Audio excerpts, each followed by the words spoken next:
Welcome back to Rams Up, your Los Angeles Rams podcast. We're a proud member of the Pigskin Podcast Network. We'll cover just about any SoCal sports team, but we're mostly about your Los Angeles Rams. I'm your host, Mark. Let's get to it.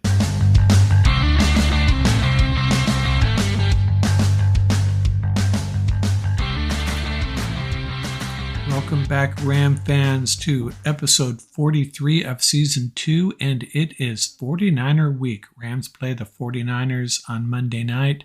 That's why we're dropping this podcast a day late.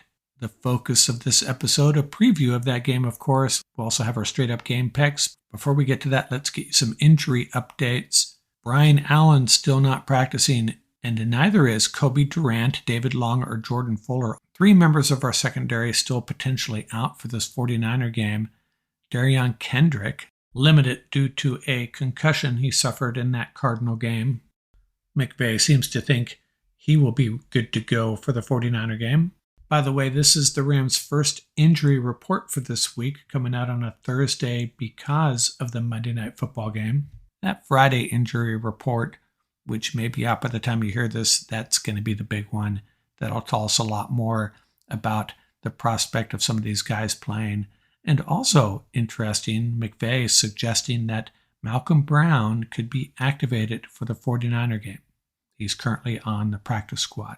Interesting stat I stumbled across. The Rams are clearly taking a bend, don't break approach on defense. And one of the results of that, they're number 2 in the league as far as limiting explosive plays. 13 explosive plays they've allowed over 3 games. That league average is over 20, making the opposition drive the field and hopefully kick field goals or turn the ball over.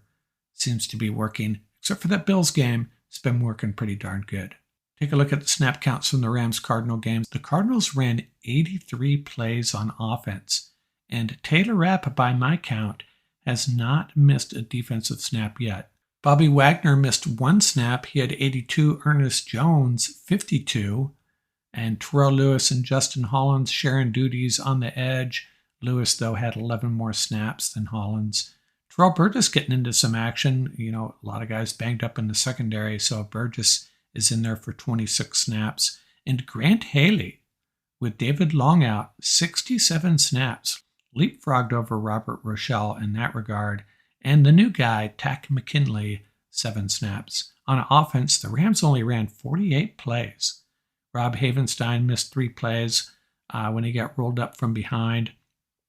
Darrell Henderson and Cam Akers, a perfect split in snaps. Kendall Blanton had 5 snaps in the 1 big catch. Brandon Powell, 6 snaps. Tutu Atwell, 3. So they're still giving Tutu his shots. Still looking for his first career catch. Kind of amazing. And the new sheriff in town, Ben Skowronek, missed just 7 snaps.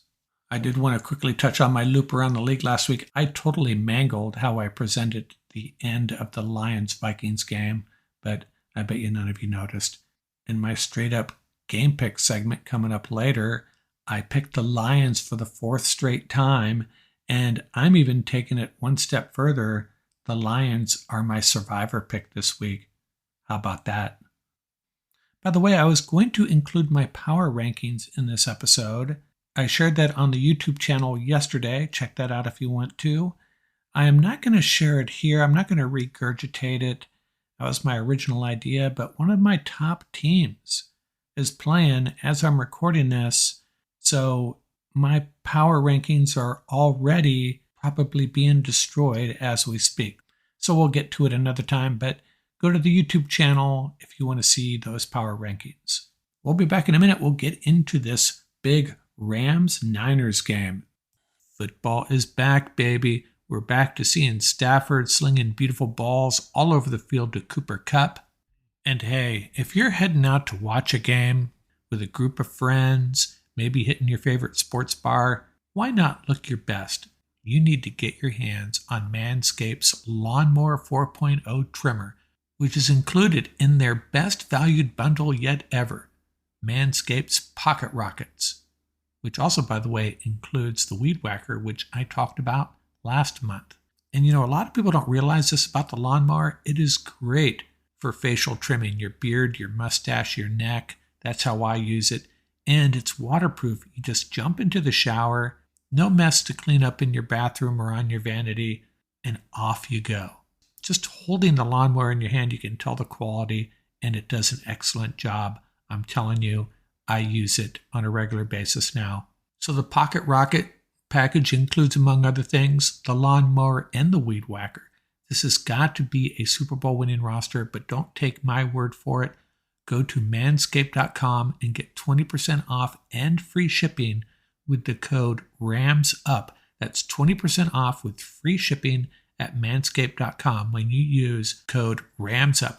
Manscaped, for turning your player into an MVP.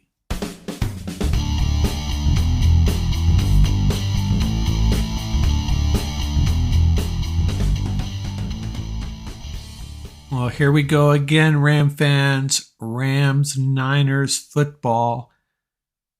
Is it going to be fun? No, it's not going to be fun until the end. At the end, we're going to be happy, I think. But these games, I swear. Do I enjoy sitting for 3 hours watching these teams kill each other? The Rams and Niners? Absolutely not. So stressful. But when the Rams pull out the win, it is so, so sweet. So let's take a look at this game. The series record between the two. 49ers still with an edge. 75 wins, 68 losses, and 3 ties. The last time they played, in my mind, the most memorable game they've ever played, the Rams beat the Niners in that epic NFC Championship game, 20-17. Oh, that was so much fun. Aaron Donald taking down Jimmy G, Trevin Howard seizing the tipped ball, and game over. But there were so many great moments in that game. You know what? I think I have to go back and watch it again. That was a lot of fun. Now, I know what you're thinking. Hey, Mark, you just said it's a miserable experience watching these two teams play. Well, but in this case, I know how it turns out. Let's take a look at the Niners head coach Kyle Shanahan, his 6th year, including this year, 44 wins and 46 losses. And his record without Jimmy G is pretty dismal, really sad. But he's got Jimmy G back, so there's not going to be any pushover, that's for sure. Key players, Deebo Samuel, always a threat with the ball in his hands. He struggled in the run game last week, but he's a guy the Rams are going to have to focus on, obviously. George Kittle, the tight end, he's always coming up with big catches against the Rams, but, he's been banged up a lot. Came back last week, played for the first time this year.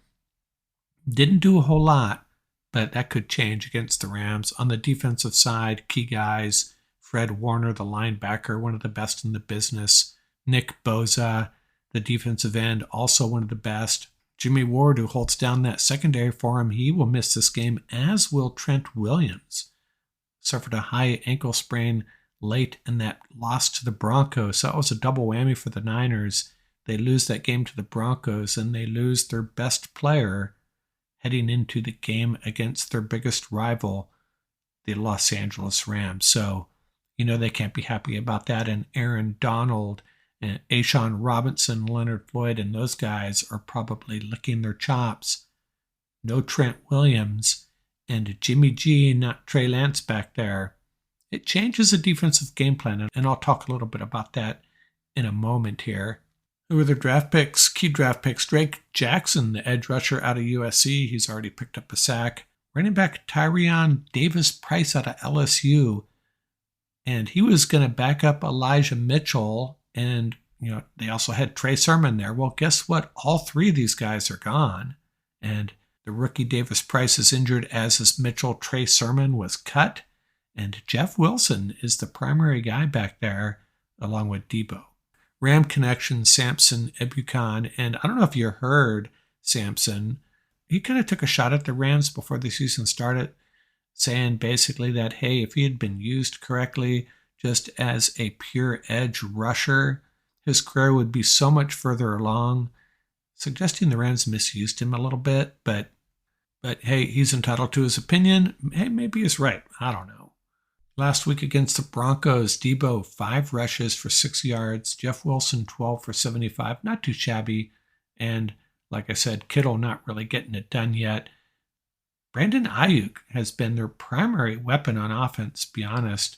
And he's a guy the Rams will have to focus on, see if Ramsey gets the job there. Probably not. I think the Rams will mix it up a little bit, not necessarily assigning one cornerback to lock anyone down. And of course, a lot of it depends on which Ram cornerbacks are available. We'll get into that a little bit later, too. The odds, Niners by 2.5, which surprised me at first, but then, hey, I get it. The Rams have really had trouble with the Niners in the regular season. The Rams are on the road. The Niners backed up against the wall. They are desperate for a win here. They need this more than the Rams, to be quite frank. Of course, the Rams have to come into this game thinking, you know what, we can bury them. We can get 2 games up on them with a win here. Let's get it done. Weather shouldn't be an issue. It's going to be around 80 degrees daytime. It's an evening game, though. Should actually be a perfect night for football. Rams come in 2-1, Niners 1-2. Niners suffering losses to the Bears and Broncos and hammering the Seahawks at home. The Rams with wins over the Falcons and Cardinals and that dreadful loss to the Bills. We'll be back in a second with our fearsome 4 keys to the game and our prediction. NFL action is in full swing here at DraftKings Sportsbook. We're talking touchdowns, big plays, and even bigger wins. New customers can bet just $5 on any NFL team to win and get $200 in free bets. If that's not enough, everyone can boost their winnings with DraftKings stepped-up same-game parlays. Right now, for every leg you add, you can boost your winnings up to 100%. Download the DraftKings Sportsbook app now and use promo code TPPN to get $200 in free bets if your team wins when you place a $5 bet on any football game. That's code TPPN only at DraftKings Sportsbook, an official sports betting partner of the NFL. Minimum age and eligibility restrictions apply. See show notes for details.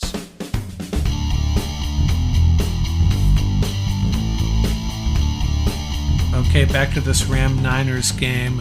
What are my fearsome 4 keys to the game? Fearsome key number 1, keep Debo in check. And by that I mean primarily yards after catch and yards in the rushing game. When he has the ball, get him down on the ground. Don't let him start to feel it early in the game. Take that away from the 49ers early. That'll frustrate them so much. After Debo, their lead running back is Jeff Wilson. And I'm not trying to besmirch him at all, but hey, he's no Derrick Henry. Debo is the guy we got to worry about. Let's keep him in check, limit his yards after catch, and limit his production in the run game. Fearsome key number 2. Now, this is where it gets a little bit tricky. First 3 games of the year, the Rams face Josh Allen, Marcus Mariota, and Kyler Murray, and their strategy on defense is pretty clear. Bend but don't break. Disciplined pass rush.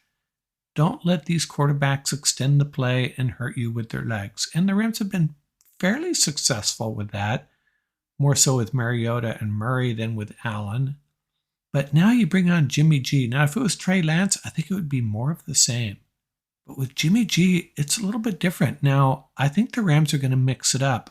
And by mix it up, I don't think they're going to necessarily just go all out trying to put Jimmy G on the ground. I think they're going to do that some of the time. But other times they're going to lay back and frustrate Jimmy with blanket coverage of his receivers. And then the next down, they're going to come after him and they're going to put him on the ground. And Jimmy G will not know what's coming.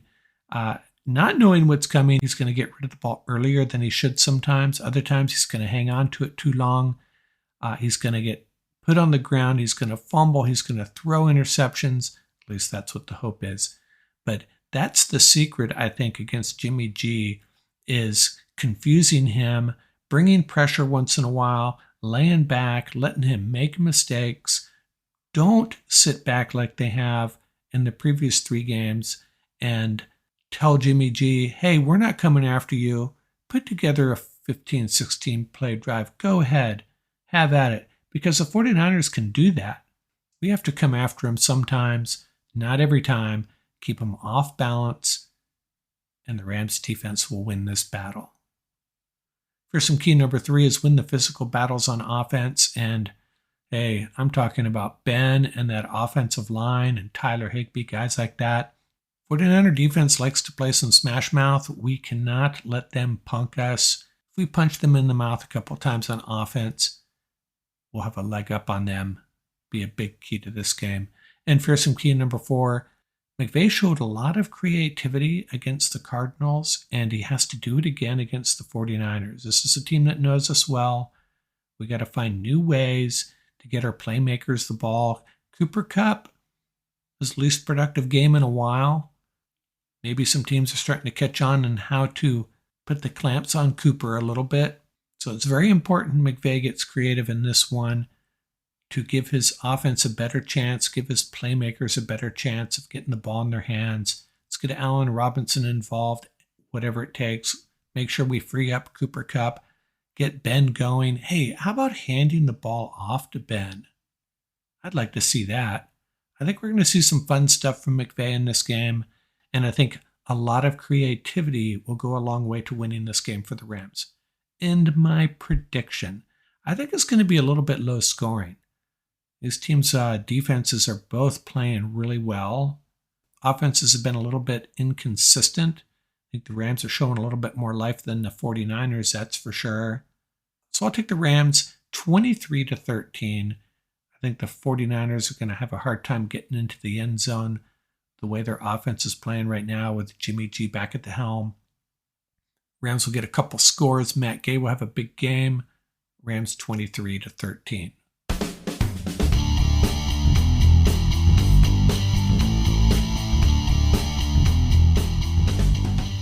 Let's get into our straight up game picks for week 4. First, let's take a look at the standings. Been tracking Mike Florio, Lorenzo Reyes, and Pete Prisco, along with my own picks, of course. I made some adjustments for these other guys. Instead of tracking them myself, updated my results with what they are posting on their sites.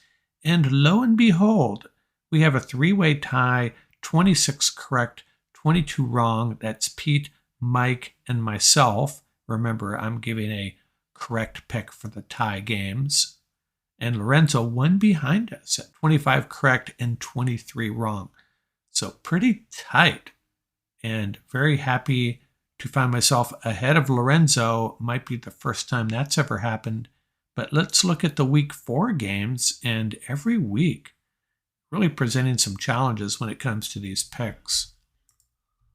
First up, Dolphins at the Bengals. I think the Bengals might be catching the Dolphins at a good time. Dolphins, everybody's new darling team in the NFL, but following a big divisional win might be a good opportunity for the Bengals to get a win here, and I'm taking the Bengals. Vikings at the Saints, 2 teams really difficult to figure out. Saints did not play well against the Panthers, still have a really good defense. Vikings came to life against the Lions in the second half. I'm going to take the Vikings to keep on rolling. Browns at the Falcons, and the Browns are a team that I was really impressed with. I think I've been underrating them from the get-go, and the Falcons are moving in the right direction. Hey, anytime you can come out of Seattle with a win, that's a good day. And I'm going to take the Falcons in this one. I see the Falcons getting to 2-2, and that would be big for Atlanta. That division's kind of wide open. I know everybody's picking Tampa Bay, but they have some issues themselves. Bills at the Ravens. Another tough game to pick, huh? I'm sure the Ravens are wishing the Bills had survived that trip to Miami. Ravens look really good. Lamar Jackson tearing it up. But I think the Bills bounce back. They're not going to lose 2 in a row. Could go either way, though, but I'll take the Bills. Commanders at the Cowboys. Cowboys actually playing really good football with their backup quarterback. Commanders going nowhere. Sinking in my rankings. Pretty close to the bottom. I'll take the Cowboys. Seahawks and the Lions. And you know who I'm going to pick if you've been following this podcast at all. I'm taking the Lions. The 4th straight week I've picked the Lions to win. I've been right only once, although, man, they gave that game away in Minnesota, in my opinion. But they're the better team here, and it's going to be a really good game. It's probably going to be extremely entertaining, but I think the Lions get to 2-2. Chargers at the Texans, and man, the Chargers, what a horrible loss to the Jags. But you know what? The Jags are another team that we've undervalued. They're pretty darn good. I think the Chargers bounce back with a win here on the road. Titans at the Colts. Two teams that everybody saw fighting for that divisional championship. Jags are going to have something to say about that, apparently. This game is extremely important. The loser is going to find themselves in a bit of a hole in this division. I think the Colts win it at home. Bears at the Giants.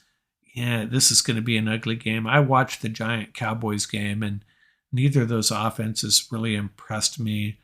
And I don't think the Bears offense really offers us a lot either. I don't know. This game is probably going to be a real eyesore on television, but I'll take the Giants. Jags at Eagles. This might be one of the more interesting games of the season thus far. The Jags could beat the Eagles in Philadelphia.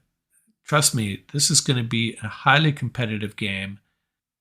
But I'm going to take the Eagles to stay undefeated. I'll be pulling for the Jags. That'll be good for the Rams cause if we're looking at home field advantage in the playoffs. Eagles could be a team well positioned for home field advantage. Every loss they get will be to the Rams' advantage. Jets at the Steelers. This is probably going to be a defensive struggle, not made for TV football, in my opinion. I'll take the Steelers. Cardinals at Panthers. You know, they played a doozy of a game last year, and Panthers came to life. McCaffrey getting it done, finally, healthy. I'm going to take the Panthers. Patriots at the Packers. Green Bay at Lambeau. They'll take care of the Patriots pretty easily, I think. Broncos at the Raiders. The Broncos are a team that I think I had pegged pretty well. Russell Wilson. I don't think he's delivering like Bronco fans expect it. And I think the Raiders finally get one here, avoid going 0-4. Broncos will not be able to keep up with the Raiders' offense. Raiders get the win. Chiefs at the Buccaneers. I'm going to take the Chiefs. The Bucs' offense, really unimpressive so far. Their defense has been keeping them in games, but I think the Chiefs have enough offense. They'll get 2 or 3 touchdowns on the board, and the Bucs will not be able to match that. Rams at Niners, another contender for Game of the Week. This is going to be really good television. 49ers have given the Rams problems in prime time, that's for sure. But they're in an odd spot. They're a weird team. They are such a weird team. Their coaching does not instill confidence in me. The quarterback does not either. The defense is really good, but I think the Rams are going to be able to stop their run game and put just enough points on the board to win this. Rams take control of the NFC West with a win. Those are my straight up game picks for this week. And hey, keep an eye on that Jags-Eagles game. That's one game I will be watching. That should be lots of fun. That's going to do it for this episode. Remember, you can reach us at ramsuppodcast@gmail.com. You can visit our website at ramsup.com. You'll find links to all of our episodes and a link to our YouTube channel. And you can also leave us a voicemail from our website. Don't forget to subscribe and give us that 5-star rating. It's really appreciated. And remember, keep the horns up, stay safe, and have fun out there. Music courtesy of bensound.com and the YouTube royalty-free music audio library, Crimson Fly by Humma Humma.